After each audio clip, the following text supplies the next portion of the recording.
But look, Tom can't even lose it. there's a wrench stuck in the fan. You're gonna run into something.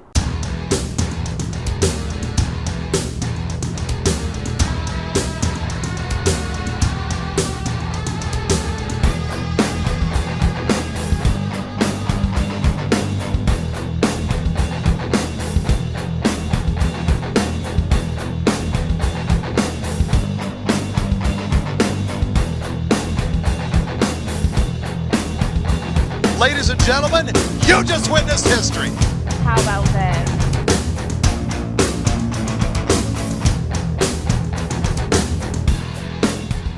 All right, guys, we will update you on the Death Week Durango. It is a long ways off. It is Friday night. It has to leave here by Tuesday. We got 2,000 miles to go. One thing that got eliminated is cargo rack or whatever for the top. Just not enough time to make stuff. So we are going to take the little trailer with us. Just try and pack it light. We got to get that ready to go. So, but it is still packed from drag week roughly. So it does have everything to work on 1.0. Hopefully that's enough to work on this. But because of the code in the last video, the 411 code, tons of people ended up getting stuff because they liked Bob's education that he taught them. Professor Bob. They did say you should wear a white, like a white lab coat. Like when you're going to give lessons, you got to wear a lab coat. But so we're going to continue that code because that code's good till Sunday. So go grab a shirt like this, the Just Drive Your Shit shirt, which this is the Mopar version. We're working on a Mopar, so works out great. Also got some kind of cool Halloween colors, but this is actually the this is the B body that hit a deer on Midwest Drags a few years ago, but this is that one. It's a really cool car. It's all fixed now, back together. It looks like that now, and it's getting to be winter time, so there are beanies up there. So the embroidered beanies, go grab those. Thanks for watching, guys. On to the video. All right, so Aiden has worked on getting the engine back in here. Now this is a different engine. If you know from the other, I mean, you know the supercharger is different for the fact that the one that was in here before was orange, but it's a whole different engine. The one that we got hadn't been, the first one that we had, we were in such a rush that we got it hadn't been dynoed, nothing been done with it. We put it in and then took it to chassis dyno, and then we worried about why it was down on horsepower. We changed pulleys, different stuff on the fly, trying to get more power out of it. So we took it out last week and sent it to AJ in New York. He put it on his dyno, and basically he confirmed what he already thought and we already knew, which is it was down 300 horsepower. He didn't have time to take it apart, so he actually took the engine out of his Charger, same deal, put it on the dyno and ran it, and 300 more horsepower. So he shipped that to us. So this is the one out of his Charger that has been 760s in the quarter at like 4,300 pounds or something. So we're about 1,000 pounds or so less.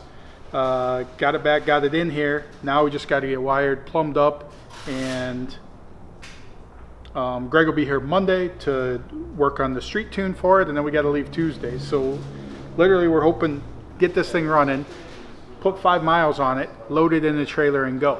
But there's other stuff that has to be done because Bob, this was set up for race. So it had the intercooler, it had a race tank. That's what we got done to get ready for roadkill. That's what we used NMCA. So Bob has been making the, which if you've watched the other videos, you've watched Bob manufacture the rear fuel cell for it. But with just the rear fuel cell is just minor for the fact that like then you have all the plumbing, and we still will have a race tank here. So the plumbing is switching easily with valves going from race to street. Same thing using the return. The other item, well, I'll stay on fuel for a minute. So you've got race pump. In the back, you got the street pump. So Aiden's working on the valve setup like we use on the other cars that you can shut the, basically you shut this valve and he set it up to where you have a plug here that you basically can unplug. Well, you got, there it is. There you go. So you basically have this plug that you unplug the race pump, you plug it in down here, and now you Now you hooked everything up for the street pump, trying to make it as, because you can do all that in the computer, but trying to make it as like simple as possible so that in a rush we don't forget to flip a switch or make a change and then we turn on the wrong pump. Then the valves to close this pump off so it won't backfeed into this tank. He'll have another valve that he's working on here that will turn on the fuel line from the back tank. And then you got to do the same thing with the return, because everything's going through the regulator. Then you got 2 returns. One output of the return with a valve. We'll put it into this tank, so we're in race mode. So basically, if we're in race mode, this pump's turned on, valve-wise, plugged in, returns turned on. And then we put it in street mode, closed, and switch the pump, and then open the return, so it'll return all the excess fuel to the back tank, and all the fuel will come in through the front tank, because we're using it with a single regulator. 2.0 actually runs a regulator in the back and a regulator in the front, like 2 more independent fuel systems, but trying to get that done, and basically it turns into a plumbing nightmare up here with it. The other that you have is the intercooler, because this runs a water to air intercooler, and it has the big ice tank here. So when we race, we fill this up with ice, and then we turn on the intercooler pump, cycles it through the supercharger to cool the charge. Well, on the street, these on the street typically have a pump, and they have a front intercooler, or front, like what the heck do you call it? Intercooler. No, it's not an intercooler. Heat exchanger. Heat exchanger. There you go. They got front heat exchanger, and they constantly pump the water through. And then on a lot of the Hellcats and stuff too, they have the air conditioner plumbed into it as well to help keep it cool. This obviously doesn't have air, so Aiden set up the system with this now so that we have this heat exchanger on the front of the radiator. Bob welded up on there. Be Cool made it for us, but so now the water out of the ice tank is going to get pumped through the intake. When it comes out, it's going to go through the heat exchanger and then back into the tank, so that when we're street driving, it'll help keep the water cool, that charge cool. Well, we're trying to figure out those, because we always run bilge pumps out of boats, is what's in here. We really don't know what the duty cycle is on those, so we're afraid to have that run continuously. So Aiden's working on a program that basically will turn it on for 100 seconds, turn it off for 100 seconds, or some variation that we have to figure out. 5 minutes, who knows what it is, but Neck minute. 6 minutes? Neck minute. Neck minute? Not Neck minute? minute. Not minute? Neck minute. So we're not sure how long a period of time that is, but that's how long Bob said that's going to run Neck for. minute. So to make it more streetable, I mean, do we need to cool that down when it's just doing idle and stuff in traffic? Not sure, but if we get on it for any length of time, I mean, definitely the cooler the charge is, the better it's going to be, because unlike a turbo application where you really are just riding your wastegates most of the time and you don't have a lot of boost, this is supercharger. So I mean, any RPM, like, it is going to be at the boost range that it calls. So that is the nightmare that's going on there, along with the wiring to that back there, and to put a sender on the fuel tank so we roughly know how much fuel's in there. But I don't know if Bob already told you in the video, but how many gallons did you make that fuel tank, Bobby? 16, baby. We measured it out. 16 gallons. And you are going to be surprised how fast it will fill. So That is the argument on the... Bob's talking about the comments that everybody's saying that it's not going to fill, like it's going to get backlogged in the pipe. So once that's done, then Bobby will make sure to show you how quickly it fills, because he says all you haters are going to be sorry, because it's going to flow in as fast as you can pump it. Like NASCAR did. Like NASCAR is his prediction. It's going to be a NASCAR fill. So we got that. I went this morning and picked up another, this is that 3.0 gear that we talked about in the last video that we had put together. That's a street gear, and we had to do another drive shaft because the U-joints, they do not make, this is a street gear, They do not make, I think it's 28 spline that, so for that coupler, what? Oh, but that coupler cannot accommodate a 1480 yoke, so therefore we had to do a 1350 yoke on it, and that's the universals are now 1350. So we actually, when we pull that center section out and put this one in, we actually pull the drive shaft out and then swap to this drive shaft for the street driving. So that should give us the ability to cruise at a high rate of speed, provided the converter locks up. So, or doesn't lock up, but converter gets tight. Also, these are sweet. This is for anyone that completes Death Week. Any car that completes will get one of these. So pretty sweet trophy idea they came up with, because it's going to be such a grueling event that people get a survive trophy just for finishing. Then there's the overall winner helmet, and then I think they did top tourist. So like the person that stops at the most sites and documents the most sites will win a prize as well. But the other is we got tag and stickers that everyone that goes to Death Week is going to be issued some of these stickers to legally tag places where you're allowed to tag. So do not deface the countryside with these stickers. Only use them in approved locations. Approved. But hey, there's a wrench stuck in the fan. FYI. So that is the update, and Bob will give you his window update. Aiden can give you his 3 words that he'll probably say update on what he's working on. At least Bob will talk to you for a few minutes. I am doing windows now because we're replacing these with Lexan, because I'm putting the filler cap here for the tank. So I obviously can't drill through glass. I've tried before and it just does not work very well. So I bought 1/4 inch rubber for a spacer. So that will get my window flush to the body. So this is a small piece of the Lexan. This is what I use for setting Zeus's, like in windows, back windows, side windows, whatever is going to come out. So you can take this and lay this on here and know that my window is going to be very close to that little body line right there all the way around.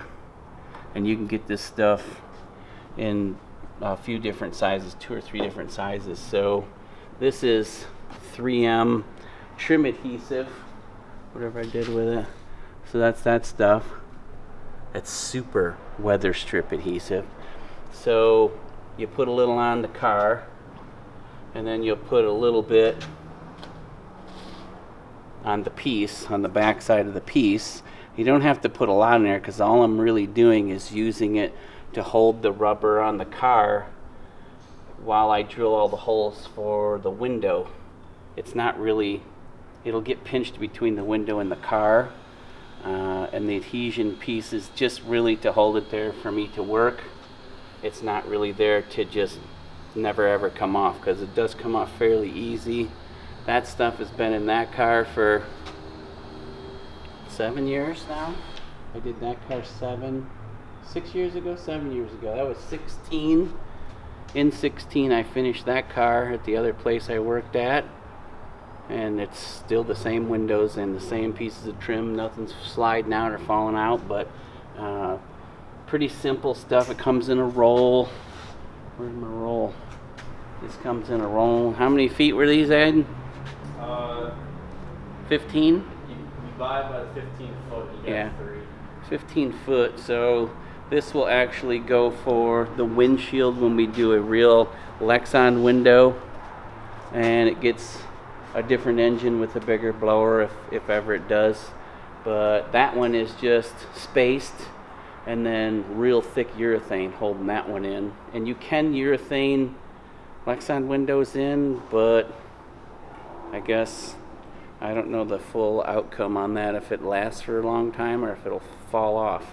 Shouldn't fall off, but anyways, I'm screwing it in with little countersunk little Phillips black anodized aluminum screws, and I'll just drill through the window, countersink the window so everything is flush, and then drill through the car, and then put little nylocks on the backside, and that'll be it for the window.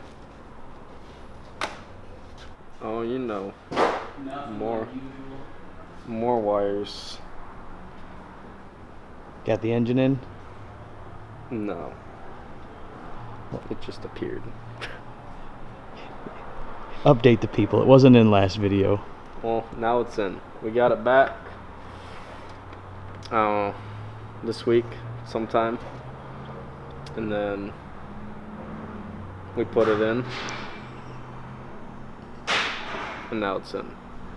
And now we gotta change all the stuff, because before this was the only fuel tank, and now Bob's adding the one in the back. So now we gotta move stuff around, change stuff. You got the heat exchanger on there now, so having to redo lines and modify stuff so it fits.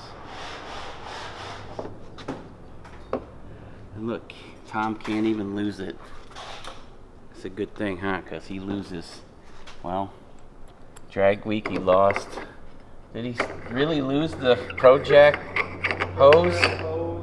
Pump somehow. And the pump too? Yeah. Damn. And he's convinced he didn't. Alright, so there's my first window all laid out. We're gonna take it next door and get it tinted because it's not quite dark enough.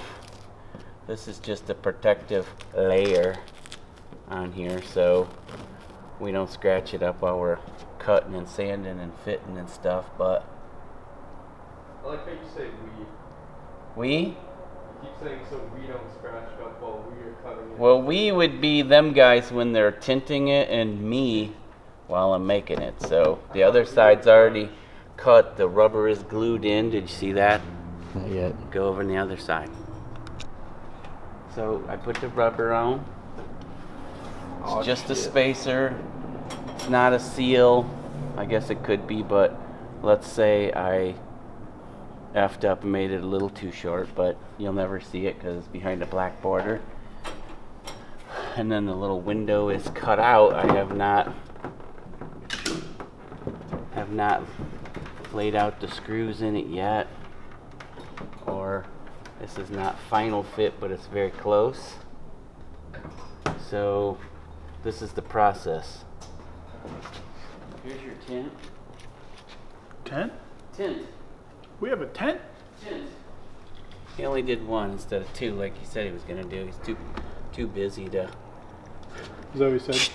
and stick it on there. Getting the damn two pieces. He's like, oh yeah, I'll do 15 and 20 or 25, whatever it was. So I don't know what this is. This might be He said he was doing 20 was the one 20? he was sure it was gonna be. I don't know if that's what So, whatever or that's- to match that, he said typically he thinks it would be a 20%.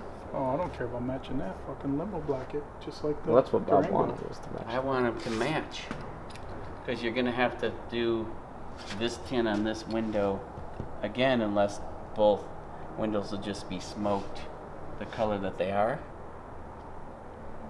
You're not gonna tint that one too, then? We're gonna tint both those. Whatever we tint this, then we're tinting both those.